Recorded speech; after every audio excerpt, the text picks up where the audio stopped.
Hello my dear student, कैसे आप लोग। Welcome to the official channel study OT education dedicated to mechanical engineering department, जहाँ पे हम लोग देख रहे थे ऑल स्टेट लेवल एजे का मास्टर कोर्स। ठीक है, यानी आप किसी भी स्टेट से बिलोंग कर रहे हैं, आप जेई जूनियर इंजीनियरिंग या फिर असिस्टेंट इंजीनियरिंग एई का प्रिपरेशन कर रहे हो, तो दोनों के लिए यहाँ पे चल रहा मास्टर कोर्स, जिसमें हम लोग लेक्चर प्लस एमसीक्यू सॉल्यूशन दोनों लाते हैं, जो कि प्रीवियस ईयर के पेपर का बेस्ट रहता है एमसीक्यू सॉल्यूशन। और जो लेक्चर आपको मिलता है ये स्टेट लेवल जेई एई का जो भी सिलेबस मिलता है मैकेनिकल का, उसी पैटर्न के बेसिस पे रहता है। ठीक है, प्रीवियस ईयर को रिसर्च करते हुए देखते हुए।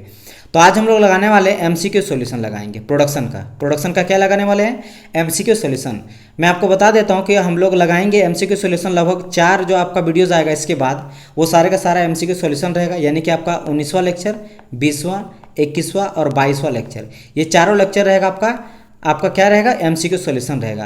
और किससे रहेगा, लेथ मशीन से ही रहेगा। चारों का चारों रहेगा लेथ मशीन से, क्योंकि इससे पहले हम लोग 5 लेक्चर सिर्फ लेथ मशीन का देखे हैं, जो कि आपका था 14 था, फिर इसके बाद मेरा था 15, फिर था आपका 16, फिर था 17 और था 18। यानी कि ये जो 5 आप देख रहे हैं, 5 लेक्चर इससे प्रीवियस जो आया है, पांचों लेक्चर मेरा था किससे बेसिस में, लेथ मशीन से रिलेटेड मैंने सारा चीज़ आपको बता दिया है। जैसे सबसे पहले हम लोग देखे थे इंट्रोडक्शन के बारे में कि भाई लेथ मशीन होता क्या, फिर देखे थे हम लोग उसका कंस्ट्रक्शन के बारे में, उसका कंस्ट्रक्शन देखे थे, फिर देखे थे हम लोग टाइप्स के बारे में, टाइप्स ऑफ लेथ मशीन के बारे में देखे, फिर देखे थे उसका पार्ट्स, जितने भी इंपॉर्टेंट पार्ट्स होता है लेथ मशीन का, उस सारे के बारे में देखे थे, वो कैसे बनता है, क्या काम करता है, क्या फंक्शन होता है। ठीक है, पार्ट्स के बाद हम लोग देखे थे एसेसरीज और अटैचमेंट के बारे में देखे थे।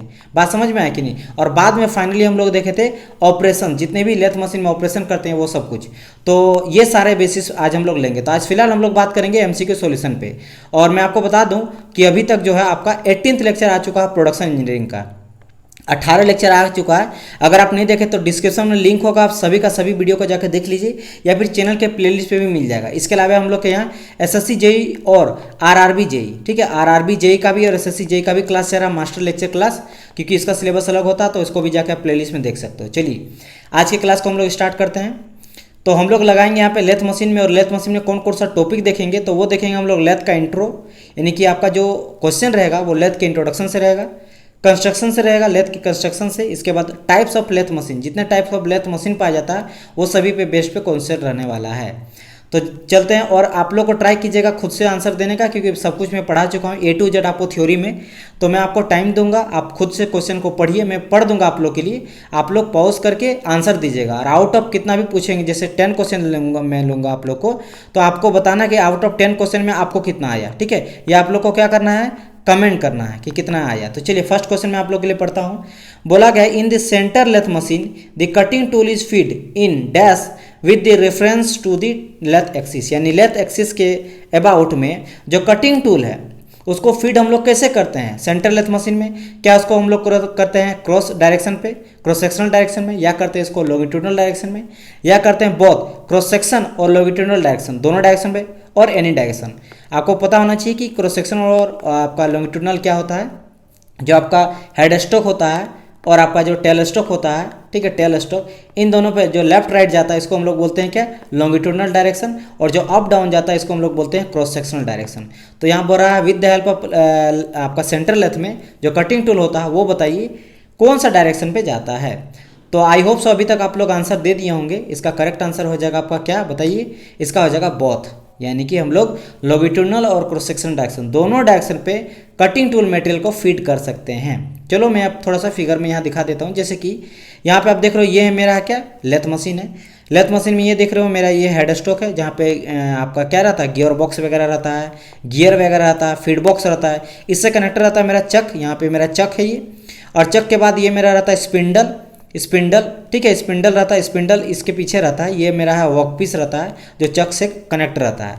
इसके बाद ये मेरा पूरा का पूरा पार्ट रहता है, इसको बोलते हैं हम लोग कैरीज। इस कैरीज जो सबसे नीचे रहता है एप्रॉन रहता है, ऊपर में क्रॉस स्लाइड रहता है, क्रॉस स्लाइड के ऊपर में रहता है कंपाउंड रेस्ट रहता है, कंपाउंड रेस्ट के ऊपर रहता है टूल पोस्ट, और टूल पोस्ट में रहता है मेरा सिंगल पॉइंट कटिंग टूल, जो कि यहाँ पे सिंगल पॉइंट कटिंग टूल कौन सा दिखाई दे रहा है बताइए। तो मैं यहाँ पे हरा से दिखा दे रहा हूँ आप लोग को, ये जो आपको दिख रहा है ये सिंगल पॉइंट कटिंग टूल है, राइट। इसके बाद मेरा यहाँ जो आप देख रहे हैं ये मेरा टेल स्टॉक है, टेल स्टॉक में मेरा डेड सेंटर रहता है, और मेरा जो आपका हेड स्टॉक इसमें रहता है लाइव सेंटर। ये जो आप देख रहे हैं पॉइंट, ये मेरा है क्या, ये मेरा है डेड सेंटर, ये मेरा है डेड सेंटर, ये रहता है मेरा लाइव सेंटर। लाइव सेंटर क्यों, क्योंकि जो आपका मेंड्री आई मीन चक के जो लगा रहता है मेरा कोई भी मटेरियल, वो मेरा सपोर्ट करता ही करता है। यानी कि देखो यहाँ पे स्पिंडल लगा था पीछे में, ठीक है, स्पिंडल में फिट रहता है मेरा चक में मेरा वर्कपीस लगा जाता है अंदर से। तो ये जो है मेरा सपोर्ट के साथ साथ मेरा रोटेट भी करता है। क्योंकि रोटेट करता है इसलिए कहा जाता है इसको लाइव सेंटर। और डेड सेंटर जो टेलस्टॉक में रहता है ये सिर्फ और सिर्फ मेरा सपोर्ट करता है, इसलिए इसको डेड सेंटर कहते हैं। बाकी सारा चीज़ आपको पता है कि यहाँ नीचे में रहता है मेरा ट्रे लगा रहता है। ट्रे क्या करता है, ट्रे मेरा काम करता है जो भी चिप निकलता है उसको बाहर आने में। उसके नीचे लगा रहता है मेरा आपका जिसको बोलते हैं बेड लगा रहता है। और बेड के ये दोनों जो आपको दिखाई दे रही है ये दोनों क्या है मेरा लेग्स है, ये दोनों क्या है मेरा लेग्स है। समझ आए कि नहीं, ये सारा प्रोसेस है। इसके अलावा कैरीज से लगा रहता है 2 रड, जिसको एक को बोलते हैं हम लोग ऊपर वाले को बोलते हैं जो मेरा गियर यहाँ से दिख रहा है, ये मेरा होता है लेड स्क्रू। और उसके नीचे रहता है मेरा फीड रड मेरा क्या सिलेंड्रिकल रड रहता है। आपका जो आपका ऊपर में वाला जो है लेड स्क्रू है वो मेरा काम करता है, हाफ नट को लगा देता है। हाफ नट को लगाने के बाद वो कैरेज के साथ साथ पूरा फिक्स हो जाता है, मूवमेंट साथ साथ करता है। ये हम लोग थ्रेड कटिंग में यूज़ करते हैं। तो ये थोड़ा बहुत है, ये सारा चीज़ आपको पता होगा। अब हम लोग बात करते हैं यहाँ पे कि देखो ये जो आपका कैरेज दिखाई दे रहा है यहाँ पे आपको 2 हैंडल दिखाई दे रहा है, ये पहला हैंडल, ये दूसरा हैंडल। ये जो पहला हैंडल बड़ा वाला हैंडल है, ये वाला चीज़, ये हैंडल जो है इसको हम लोग बोलते हैं क्या, इसको हम लोग बोलते हैं सैडल हैंडल, ठीक है, या फिर इसको हम लोग सिंपल बोलते हैं हैंडल व्हील। क्या बोलते हैं इसको, हैंडल व्हील। तो ये जो आपका हैंडल व्हील होता है इसका यूज करते हैं लेफ्ट राइट डायरेक्शन, लेफ्ट और राइट ले जाने में, यानी कैरेज को पूरा का पूरा मूवमेंट ले जाने में। तो ये कहलाता है मेरा लॉन्गिट्यूडनल डायरेक्शन। और इसके जस्ट ऊपर में आपको दिख रहा है ये वाला छोटका, ये जो है this is called your cross slide. ये जो क्रॉस स्लाइड है ये अप एंड डाउन मूवमेंट कराता है। बात समझ में आया, टूल को अप एंड डाउन मूवमेंट कराता है जिसको बोलते हैं क्रॉस सेक्शन। तो आप और एक बार देख लो यहाँ पे, ये जो आपको दिखाई दे रहा है ये क्या है मेरा लॉन्गिट्यूडनल डायरेक्शन है। यानी कि देखो यहाँ पे कैरेज को जो है यहाँ से लेकर यहाँ तक ले गया, ठीक है। तो ये जो क्या करता है लेफ्ट एंड राइट ला जाता है। Head stroke to tail stroke, इधर आपका हेड स्ट्रोक, इधर है टेल स्ट्रोक। तो टेल स्ट्रोक से हेड स्ट्रोक से टेल स्ट्रोक लेके जाता है पूरा का पूरा कैरेज को, जिसमें सब कुछ रहता है। टूल पोस्ट रहता है, उसमें कटिंग टूल लगा हुआ रहता है। बात समझ में, आपका कंपाउंड रेस्ट रहता है, सेडल रहता है, कैरेज रहता है, एप्रॉन रहता है। जो कि आपको पता है कि कैरेज का 5 पार्ट होता है, जिसमें सबसे पहले रहता है एप्रॉन रहता है, जो सबसे नीचे रहता है ग्राउंड, वो कवर की तरह रहता है। फिर सेडल रहता है, कंपाउंड रेस्ट रहता है, इसके बाद मेरा टूल पोस्ट रहता है, और आपका क्या रहता है कटिंग टूल मेटेरियल भी रखा जाता है टूल पोस्ट में। और कंपाउंड रेस्ट तो बता ही दिए, सेटल वगैरह ये सारा रहता है, ठीक है। तो आप समझ गए होंगे कि ये कौन करता है मेरा, ये कहलाता है मेरा लॉन्गिट्यूडनल डायरेक्शन। और लॉन्गिट्यूडनल डायरेक्शन देता कौन है, ये देता मेरा हैंड व्हील। अब बात करते हैं cross sectional direction. Cross sectional direction मैंने कहा ये जो छोटका जो दिख रहा है ये वाला पिन, ये आपका यहाँ पे दिखाया गया है, ये आपका क्रॉस स्लाइड हैंडल है। ये इस डायरेक्शन में मूवमेंट दिलाता है, इस डायरेक्शन पे। बात समझ में आया। तो जो मेरा ये क्वेश्चन था ये आपको यही कह रहा था कि मेरा जो सेंटर लेथ मशीन है उसमें जो कटिंग टूल है वो मेरा किस डायरेक्शन में जा सकता है, तो दोनों डायरेक्शन में जा सकता है। चलो नेक्स्ट क्वेश्चन आप लोग खुद से पॉज करके बताइएगा आंसर क्या होगा। मैं पढ़ देता हूँ। बोला गया स्विंग डायमीटर, स्विंग मतलब जो होता है कैरेज पूरा का पूरा जो स्विंग कर रहा है ना, left to right up to down, ये स्विंग कहलाता है, मतलब झूलना। जो झूल रहा ओवर दी कैरेज, जो कैरेज में पूरा का पूरा जो कैरेज में पूरा का पूरा वो स्विंग करता है, it's always less than the swing diameter of the over the bed. अब देखो बेड और कैरेज आपको अगर समझ में आएगा तो इसका आंसर आप फट से लगा लीजिएगा, काफ़ी इंपॉर्टेंट है और इजी भी क्वेश्चन है। चलिए बताइए इसका आंसर क्या होगा। अभी तक आप पकड़ लिए होंगे, बिल्कुल सही बोल रहा है।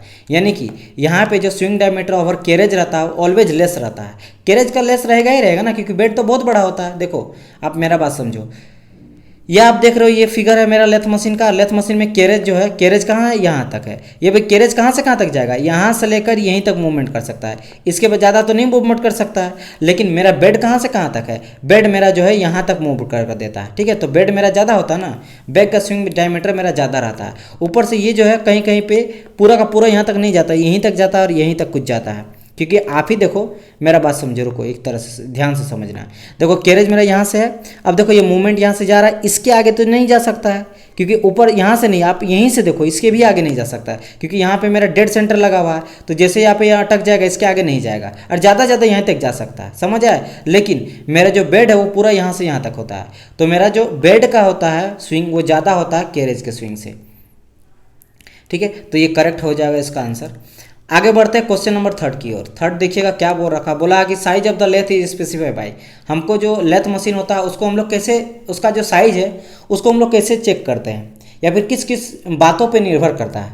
क्या वो swing diameter over the bed पे निर्भर करता है, लेंथ ऑफ द सेंटर्स में डिपेंड करता है, swing diameter over the carriage पे डिपेंड करता है, या फिर ऑल सभी में डिपेंड करता है, बताइए। तो इसका भी करेक्ट आंसर आपको पता होना चाहिए, ऑल हो जाएगा। मतलब ये लेंथ पे भी डिपेंड करता है, सेंटर जो भी सेंटर, जो डेड सेंटर और लाइव सेंटर है, समझ आए, लाइव और डेड सेंटर, ये जो आपका है लाइव सेंटर और डेड सेंटर, इन दोनों के बीच के डिफरेंस पे भी डिपेंड करता है कि कितना बड़ा है। इसके अलावा swing diameter over the carriage पे भी और swing diameter over the bed पे भी डिपेंड करता है, तो ऑल हो जाएगा। थर्ड क्वेश्चन में चलते हैं, फोर्थ में क्या बोला गया, मैं पढ़ देता हूँ आप लोग के लिए। बोला गया the swing diameter over the bed is dash the height of the centre measure from the bed of the length. देखो अभी जस्ट हम लोग देखे थे कि swing diameter over the bed रहता वो मेरा बड़ा होता, ये तो कंफर्म पता किसे से, आपके swing diameter over the carriage से। अब यहाँ पे बोल रहा है कि swing diameter over the bed, ठीक है, जो स्विंग डायमीटर मेरा बेड में करता है is dash the height of the centre measure from the bed, ठीक है, बेड से जो मेरा सेंटर का डिस्टेंस रहता है और स्विंग डायमीटर रहता है वो बता रहा है कितना गुना ज़्यादा होता है मेरा बेड। ऑब्वियसली बात है बेड मेरा ज़्यादा रहेगा, ये चीज़ समझ रहे हो ना। Height of the centre, centre से हाइट बोल रहा है, कहाँ पे, height of the centre measured from the bed. देखो मेरा बात समझो, सेंटर है, अब मान लो लाइव सेंटर बात करेंगे फिर डेड सेंटर बात करेंगे, तो इस फिगर में आप क्या देख रहे हो, लाइव सेंटर कौन सा है, तो बोलेंगे सर लाइव सेंटर आपको दिखाई दे रहा है ये वाला चीज़, ये जो पॉइंट है ये मेरा क्या लाइव सेंटर, कहाँ से, बेड से, तो बेड से लेकर यहाँ तक के बीच का हाइट, तो ये हाइट हो गया, मान लो एच जो ले रहे हैं वो क्या है मेरा, बेड से हाइट है, लाइव सेंटर का या फिर डेड सेंटर से भी लेंगे तो ये मेरा हाइट हो जाएगा बेड से। तो ये जो हाइट है और देखो मेरा बेड का जो स्विंग करता है कहाँ से कहाँ तक करता है, यहाँ से यहाँ तक करता है, तो ये तो काफ़ी बड़ा है, तो कितना गुना रहता है, 2 गुना रहता है, 3 गुना रहता है, 4 गुना रहता है या फिर 8 गुना रहता है या इक्वल रहता है, वो आपसे पूछ रहा है। चलिए बताइए इसका करेक्ट आंसर क्या हो जाएगा, क्या ये आपका थ्राइस होगा, ट्वाइस होगा, 1/2 हो जाएगा, फिर इक्वल होगा। तो याद रखना इसका करेक्ट आंसर क्या हो जाएगा, नहीं पता है तो ये हो जाता है ट्वाइस, क्या हो जाता है मेरा, दुगना होता है, ठीक है। जो मेरा हाइट ऑफ द सेंटर से लेकर जो बेड तक का हाइट रहता है उसका दुगना मेरा होता है swing diameter over the bed, ठीक है, समझ आया कि नहीं। चलो तो फोर्थ का आंसर क्या हो जाएगा मेरा, ट्वाइस। बढ़ते हैं आगे, क्वेश्चन नंबर 5, काफ़ी इंपॉर्टेंट और इजी क्वेश्चन है। लेथ का जो बेड बना होता है वो किस चीज़ का बना रहता है, क्या एलॉय स्टील का होता है, क्या वो पिग आयरन का होता है, क्या वो माइल्ड स्टील का होता है, क्या वो चिल्ड कास्ट आयरन का होता है। पहली बात तो देखो माइल्ड स्टील जो मेरा क्या है, डक्टाइल मटेरियल है, तो डक्टाइल मटेरियल से बिल्कुल नहीं बनेगा। पिग आयरन, एलॉय स्टील हम लोग क्या यूज़ करेंगे, स्टील भी मेरा लगभग डक्टाइल होता है, और पिग आयरन का बात करा, बताइए करेक्ट आंसर क्या हो जाएगा। पिग आयरन से बनता है बट क्या बनता है बताइए इसका करेक्ट, तो ये मैं आपको बता चुका हूँ, इसका करेक्ट आंसर हो जाएगा चिल्ड कास्ट आयरन। क्या हो जाएगा इसका, चिल्ड कास्ट आयरन, जो कि पिग आयरन से हम लोग बनाते थे, कास्टिंग से करते, ठीक है। तो क्या हो जाएगा इसका, चिल्ड कास्ट आयरन हो जाएगा करेक्ट आंसर। समझ आया कि नहीं, रॉ मटेरियल आपका पिग आयरन होता है, बड़ी चिल्ड कास्ट आयरन इसका करेक्ट आंसर। वैसे आपको नॉर्मली आपका कास्ट आयरन भी रहता फिर भी गलत मतलब आंसर सही रहता, लेकिन यहाँ पे मान लो ई में अगर आपका कास्ट आयरन भी रहता, कास्ट आयरन, ठीक है, देन यहाँ पे आप प्रॉपर मारिएगा चिल्ड कास्ट आयरन, बट अगर मेरा चिल्ड कास्ट आयरन नहीं रहता, ओनली कास्ट आयरन रहता, तो कास्ट आयरन मेरा सही हो जाता, करेक्ट आंसर। अच्छा, कास्ट आयरन क्यों यूज़ करते हैं, क्योंकि इसका हाई कंप्रेसिव स्ट्रेंथ होता है और मेरा वेयर रेजिस्टेंस भी काफ़ी तगड़ा होता है, ठीक है। तो कोई भी झटका वगैरह सोकिंग जो करता है वो कटिंग के टाइम पर वो झेल सकता है, वेयर रेजिस्टेंस भी काफ़ी अच्छा होता है और मेरा शॉक एब्जॉर्ब भी करता है, इसीलिए हम लोग कास्ट आयरन का यूज़ करते हैं अधिकतर चीज़ को, लेथ मशीन के पार्ट्स को बनाने के लिए। चलो आगे बढ़ जाता है नेक्स्ट क्वेश्चन, ये मैं आपको बता चुका हूँ, जो टम्बलर गियर हो जाता है वो लेथ मशीन में हम लोग क्यों यूज़ करते हैं, बताइए भाई। Tumbler gear in lathe machine are use to, क्या हम लोग गियर को कट करने में, या फिर drill in the job workpiece, यानी वर्कपीस में हम लोग ड्रिल करने में, या फिर gives a desired direction the movement to the lathe carriage, या फिर कैरीज को एक आपका डिजायर्ड डायरेक्शन पे, यानी डिस डायरेक्शन में हमको सेंड करना है, या फिर किसी खास डायरेक्शन में मूवमेंट कराने में, या फिर स्पिंडल को हमको स्पिंडल का जो स्पीड होता है उसको रिड्यूस कराने में। बताइए करेक्ट आंसर क्या होगा। देखो टम्बलर गियर क्या हो जाता है, मैं आपको दिखा देता हूँ, ये होता है टम्बलर गियर, और टम्बलर गियर कहाँ लगा पे रहता है, हेड स्टॉक पे लगा रहता है। ये मेरा हेड स्टॉक का पार्ट है, यहाँ पे आपको दिख रहा होगा ये मेरा टम्बलर गियर है, बात समझ में, क्या है मेरा टम्बलर गियर है। ये जो आप दिख रहा है ये पहला और ये दूसरा है, ये दोनों क्या है टम्बलर गियर है। तो ये देखो गियर के साथ कनेक्टेड रहता है, जो कि मेरा हेड स्टॉक का एक पार्ट होता है, और हेड स्टॉक, और ये जो मेरा जाता है ये लेड स्क्रू वगैरह जो कि कैरेज से कनेक्टेड रहता है, यानी क्या समझे कि कैरेज को एक खास डायरेक्शन पे मूवमेंट कराता है। तो यहाँ पे क्या हो जाएगा करेक्ट आंसर, ये हो जाएगा आपका C number, C will be the correct answer for this question. It means give a desired direction of the movement to the lathe carries. तो 6 का क्या हो जाएगा आपका आंसर, C नंबर हो जाएगा, टम्बलर, ठीक है, टम्बलर गियर याद रखिएगा, टम्बलर गियर। चलिए भाई लगाइए क्वेश्चन 7 नंबर में क्या बोला, hard and tough material like cast iron should be turn at, अगर जो आपको पता है कि मेरा जो कास्ट आयरन होता है वो हार्ड होता है, माइल्ड स्टील जो होता है मेरा डक्टाइल मटेरियल होता है, सॉफ्ट होता है। तो यहाँ पे जो कास्ट आयरन होता है, जब हम लोग कास्ट आयरन का यूज़ करेंगे कटिंग वगैरह करने के लिए, टर्निंग वगैरह के लिए, तब हम लोग स्पीड में रोटेट कराएंगे, हाई में रोटेट कराएंगे, एनी स्पीड में रोटेट कराएंगे, क्या कराएंगे बताइए, करेक्ट आंसर क्या हो जाएगा। यानी कि क्या बोल रहा है, फिर से मैं पढ़ देता हूँ। Hard and the tough material like cast iron should be turned, यानी कि जब हम लोग चक में फिट करते हैं वर्कपीस को, तो उसको रोटेट हम लोग क्या कराएंगे, स्लो स्पीड में कराएंगे, ठीक है, या फिर इसको हाई स्पीड में कराएंगे, या एनी स्पीड में, या फिर नन। बताइए, अभी तक आप लोग आंसर दे दिए होंगे। तो जब भी हम लोग कास्ट आयरन यानी फिर समझ लो कि ब्रिटल मटेरियल को या फिर टफ और हार्ड रहता है उसको रोटेट कराना आता है, तो थोड़ा सा हम लोग स्लो स्पीड में रोटेट कराते हैं। इसलिए स्लो स्पीड में रोटेट कराते हैं कि अगर ज़्यादा हम लोग स्पीड दिए तो मेरा कटिंग टूल मटेरियल ही टूट सकता है। समझ आया कि नहीं, स्मूथ। उसके अलावा जो सरफेस फिनिश है वो काफ़ी इनरेगुलर हमको मिलेगा, चिप्स वगैरह काफ़ी ब्रेक होगा, कंटिन्यूस चिप नहीं मिलेगा, तो बहुत ज़्यादा जो है इसके चलते खराबी हो सकता है, आपका मटेरियल ख़राब हो सकता है, टूल ख़राब हो सकता है, लाइफ टाइम घट सकता है, ठीक है। तो ये सारा सिचुएशन को हम लोग हैंडल करने के लिए क्या करते हैं, कास्ट आयरन यानी कि जब भी हम लोग टफ या हार्ड मटेरियल को टर्न कराते हैं लेथ मशीन में, तो हम लोग स्पीड को स्लो रखते हैं। चलिए 8 नंबर का आंसर बताइएगा क्या हो जाएगा। बोला गया है हाफ नट, मैंने कहा था ना हाफ नट, मैं लेक्चर में बता चुका हूँ। हाफ नट जो यूज़ करते हैं, use to lock the lathe carriage, ये तो बता ही दिया है। लेथ कैरेज में हम लोग लगा रहता है टू दी लेड स्क्रू, ये भी बता दिया फॉर द थ्रेड कटिंग। ओ यह सिर्फ में आपको यहाँ पे ट्रू और फॉल्स आपको बताना है। बताइए ये ट्रू है या फॉल्स है। जो यहाँ पे बोल रहा है, देखो यहाँ पे ये बोल रहा है ना कि हम लोग लेथ जो आपका हाफ नट है वो हम लोग लॉक करने में यूज़ करेंगे। किसको लॉक करते हैं, लेथ कैरेज को, जो कि कनेक्टेड रहता है लेड स्क्रू से थ्रेड कटिंग के लिए। तो क्या ये सही बोला है या गलत बोला है बताइए। तो इसका करेक्ट आंसर आपको पता होना चाहिए, काफ़ी इंपॉर्टेंट है, ट्रू है, ये बिल्कुल सही है। हम लोग जो है हाफ नट का यूज़ करते हैं लेथ कैरेज में लेड स्क्रू को थ्रेड कटिंग के टाइम पे इसको ये करने में। क्यों करते हैं देखो किस तरीका से मैं इसको फिगर दिखा देता हूँ, ठीक है, काफ़ी इंपॉर्टेंट चीज़ है। देखो ये मेरा लेथ मशीन कुछ इस तरह का टुकड़ा पार्ट रहता है, दो भाग में टूटा हुआ रहता है। जब ये जॉइंट हो जाता है ना, समझ लो इंगेज हो जाता है। डिसएंगेज से इंगेज करने में हम लोग यूज़ करते हैं। अब देखो कहाँ पे यूज़ करते हैं, ये मेरा आपको दिख रहा है लेड स्क्रू। लेड स्क्रू में ऊपर से जाके और नीचे से जाके जो है वो सेट हो जाता है। ये ऊपर से गया और नीचे से गया और जाके ये अटैच सेट हो गया। और ये जो आपका लेड स्क्रू है ये कनेक्टेड रहता है आपके कैरेज से। जैसा पूरा का पूरा अगर इस फिगर को देखिएगा तो यहाँ पे जो आपको दिखाई दे रहा है, ये आपको दिखाई दे रहा है लेड स्क्रू। ये मेरा जो है लंबा सा ये लेड स्क्रू जब जिसमें थ्रेड कटा हुआ रहता है। आप देख रहे हो यहाँ पे कैरेज से कनेक्टेड रहता है, ये कैरेज से कनेक्टेड रहता है।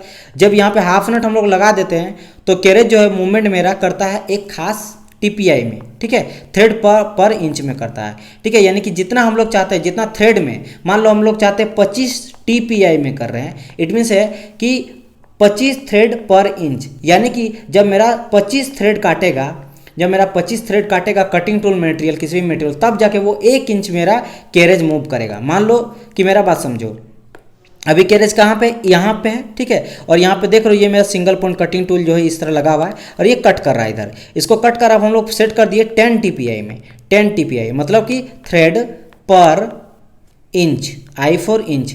अब मतलब 1 इंच में, 1 इंच में मेरा 10 थ्रेड को काटेगा। तो जब यहाँ पे 1 2 3 4 5 6 7 8 9 10, मान लो ये जो बहुत बड़ा रहता है, तो यहाँ पे 10 थ्रेड जब काटता तब जाके लेस मशीन जो है, मतलब सॉरी कैरेज जो है मेरा 1 इंच मात्र मूव करता, 1 इंच मात्र मूव करता। ये कब होगा, जब हम लोग कैरेज को, कैरेज के मतलब कैरेज में जो लगा रहता है मेरा लेड स्क्रू, उसमें हम लोग हाफ नट को सेट कर देते हैं।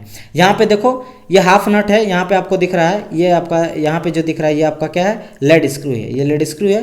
और कैरेज में ये आपका कैरेज है, कैरेज से सटा हुआ है। और ये हाफ नट का ये रहता है आपका एंगल, या फिर समझ लो कि हैंडल रहता है। इस हैंडल को हम लोग क्या करते हैं, ये देखो अभी तक जो है हम लोग लगाए नहीं, जैसे हम लोग इसको ऊपर करेंगे तो लग जाएगा। सेकंड फिगर यहाँ पे देखो, ये अभी तक नहीं लगा है, ये लगाएंगे और जैसे ये लग जाता है, ये देखो लग गया, ऊपर चल गया। देखो पहले नीचे था, पहले इस डायरेक्शन पे था, अब ये ऊपर जैसा चल गया, ऊपर चल गया। तो अब इसको मूवमेंट अगर कराएंगे तो करेगा नहीं, अब वो थ्रेड के हिसाब से करेगा। ये इसके साथ अटैच हो गया। तो ये और ये कहाँ पे लगा रहता है मेरा, आप देखो यहाँ पे, यहाँ कैरेज रहता है, तो कैरेज के यहाँ पे जो लेड स्क्रू यहाँ पे मूवमेंट ये दिलाता है। समझ आया कि नहीं।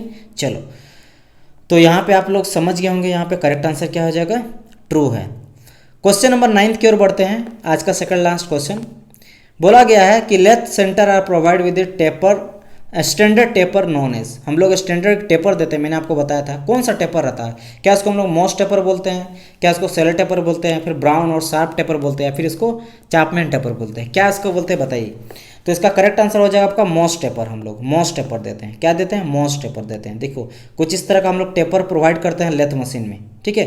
क्यों प्रोवाइड करते हैं, मैं यहाँ पे जो है फिगर उसको, यहाँ पे हम लोग टेपर क्यों स्पिंडल में देते हैं, मान लो देख लो, जैसे कि यहाँ पे मैं आपको कहाँ पे दिखाऊंगा, यहाँ पे देख लो, ये जो आपका चक रहता है, ठीक है, ये मेरा चक है, ये मेरा लगा रहा था, ये मेरा स्पिंडल है, मान लो है ना, स्पिंडल है, ये मेरा स्पिंडल है। स्पिंडल के बाद लगा यहाँ पे चक लगा हुआ है, चक लगा हुआ है। तो स्पिंडल और चक जो रहता है, तो ये जो स्पिंडल रहता है, ये जो स्पिंडल आप देख रहे हैं, ये अंदर तक रहता है, ठीक है। जो कनेक्टर रहता है मेरा गियर के साथ कनेक्टेड रहता है। तो स्पिंडल को हम लोग कुछ इस तरह करके टेपर देते हैं, इस तरह टेपर देते हैं। इससे टेपर इसलिए देते हैं कि यहाँ जो हम लोग गैप दे रहे हैं, ये गैप देते हैं ताकि कोई भी एक्स्ट्रा टूल को हम लोग माउंट कर सके। तो वो जो रहता है मेरा, उसको बोलते हैं मॉस टेपर, ठीक है, जो लेथ मशीन के सेंटर में देते हैं स्पिंडल के साथ। चलो आगे बढ़ते हैं, नेक्स्ट हम लोग का 10th क्वेश्चन और आज का है लास्ट क्वेश्चन, पढ़िए और आप लोग आंसर ट्राई कीजिए। The chuck use for setting of a heavy and irregular shape works should be use. कौन सा यूज हम लोग, जब हम लोग यहाँ पे बोल रहा है कि अगर हम लोग चक में अगर हम लोग इनरेगुलर हैवी और इनरेगुलर शेप को सेट करना है कटिंग के लिए, तो हम लोग कौन सा यूज़ करेंगे, चक का, फोर्जो चक का यूज़ करेंगे जिसको हम लोग इंडिपेंडेंट चक बोलते हैं, या फिर थ्रियोजो चक का यूज़ करते हैं जिसको हम लोग यूनिवर्सल चक बोलते हैं, या फिर मैग्नेटिक चक, या फिर ड्रिल चक। क्या हो जाएगा इसका करेक्ट आंसर, क्या हम लोग यूज़ करते हैं, फोर्जो चक इंडिपेंडेंट, मैंने बताया था फोर्जो चक क्या हो जाता है, थ्रियोजो चक क्या हो जाता है, बताइए करेक्ट आंसर क्या हो जाएगा। तो इसका करेक्ट आंसर अभी तक आप लोग दे दिए होंगे, इसका करेक्ट आंसर आपका हो जाएगा फोर्जो चक या फिर इंडिपेंडेंट चक यूज़ करते हैं जब हम लोग इनरेगुलर शेप का यूज़ करते हैं। याद रखना, फोर्जो चक का यूज़ करते हैं हम लोग स्क्वायर टाइप का पकड़ने में, स्क्वायर टाइप का जो जॉब रहता है ना, स्क्वायर जॉब को या फिर इनरेगुलर जॉब को हम लोग पकड़ने के लिए यूज़ करते हैं आपका फोर्जो चक। थ्रियोजो चक किसके लिए यूज़ करते हैं, अधिकतर हम लोग सिलेंड्रिकल जॉब के लिए यूज़ करते हैं। और थ्रियोजो चक को यूनिवर्सल बोलते हैं, क्यों, क्योंकि इसमें जो तीनों जॉ रहता है वो मेरा एक अगर जॉ को हम लोग सेट करते हैं तो तीनों सेट होता है, एक साथ मेरा मूवमेंट करता है। लेकिन फोर्जो चक क्या हो जाता है, इसमें 4 मेरा जॉ होता है, ठीक है, और एक को अगर मूव करेंगे तो तीनों मेरा रुका हुआ रहता है। मैं आपको फिगर दिखा देता हूँ थ्रियोजो चक एंड फोर्जो चक का। यहाँ पे आप देख रहे हो, ये मेरा है फोर्जो चक और ये आपको दिखाई दे रहा है थ्रियोजो चक। थ्रियोजो चक में 3 जो रहता है मेरा जॉ रहता है, इसमें मेरा 4 रहता है। खासियत ये है कि मेरा जो थ्रियोजो चक है ये यूनिवर्सल इसलिए बोलते हैं क्योंकि अगर एक को फिक्स करते हैं, मतलब एक को आगे पीछे करेंगे तो दोनों भी आगे पीछे उसके साथ साथ होगा। लेकिन अगर हम लोग फोर्जो चक में अगर एक को हम लोग मूव कर रहे हैं, आगे पीछे कर रहे हैं, तो इन लोग को कोई फर्क नहीं पड़ता, इन लोग रुका हुआ रहता है, ठीक है। इसीलिए हम लोग यहाँ पे किसी भी इनरेगुलर या फिर स्क्वायर टाइप का जॉब को सेट कर सकते हैं फोर्जो चक में। समझ आया कि नहीं। इसके अलावा और बहुत टाइप का चक होता है, लेकिन दीज आर वेरी इंपॉर्टेंट, ठीक है। तो ये हो गया आज का क्लास। आप लोग बताएगा आउट ऑफ 10 में आपको कितना आया, इस काफ़ी इंपॉर्टेंट है। आप लोग अगर अच्छा प्रिपरेशन है और एटलीस्ट आप लोग को 10 तक या फिर 7 से लेकर 9 तक वेरी कर रहा है आपको नंबर, तो वो काफ़ी अच्छा है। आप लोग कमेंट करके बताएं कितना आया। चलिए क्वेश्चन फॉर यू, आपके लिए हमेशा मैं क्वेश्चन एक देता हूँ लास्ट में। आज का क्वेश्चन आप लोग का क्या रहेगा, देखो यहाँ पे आज का क्वेश्चन ये रहेगा कि mandrel is use to hold. हम लोग जो मैंड्रिल यूज करते हैं वो क्यों किया जाता है, बताइए। इसका करेक्ट आंसर आपको देना है कमेंट में। Mandrel is use to hold, क्या हम लोग थिन जॉब को यूज करने के लिए, हैवी जॉब को यूज करने के, होलो जॉब को, या फिर नॉन, किसको यूज करने के लिए हम लोग मैंड्रिल यूज करते हैं। मैंड्रिल समझ आया कि नहीं। मैंड्रिल जो हम लोग यूज करते हैं वो क्यों यूज करते हैं, कि किस चीज़ को होल्ड करने। मैंड्रिल कुछ इस तरह का मेरा रहता है, इसको हम लोग क्या होल्ड करने के लिए यूज़ करते हैं। कमेंट में आपको आंसर देना है, कमेंट में आपको आंसर इसका देना है। मैं नेक्स्ट क्लास में इसका आंसर बताऊंगा। वीडियो कैसा लगा जरूर बताइएगा, लाइक करना आपको जरूर लाइक से कीजिएगा, काफ़ी इंपॉर्टेंट लाइक करना, लाइक प्लीज़ कीजिएगा, ज़्यादा से ज़्यादा बच्चों तक शेयर कीजिएगा ताकि सभी को ये बात पहुँचे, ठीक है। एंड चैनल को फर्स्ट टाइम विजिट किया मैकेनिकल से तो आप चैनल को सब्सक्राइब कर लेना। एंड मिलते हैं नेक्स्ट पार्ट में, तब तक के लिए good bye and God bless you all. And RS Kurmi RK Jain का अगर आपको परचेस करना है पेड कोर्स, जिसमें आपका 9000 को प्लस क्वेश्चन सॉल्यूशन है एक्सप्लेनेशन के साथ और सिलेबस को भी बताया गया थ्योरी वाइज, तो आप परचेस कर सकते हैं। नीचे व्हाट्सअप ग्रुप लिंक दिया होगा, व्हाट्सअप नंबर दिया होगा, उसमें आप व्हाट्सअप करके इसके बारे में डिटेल पता कर सकते हो।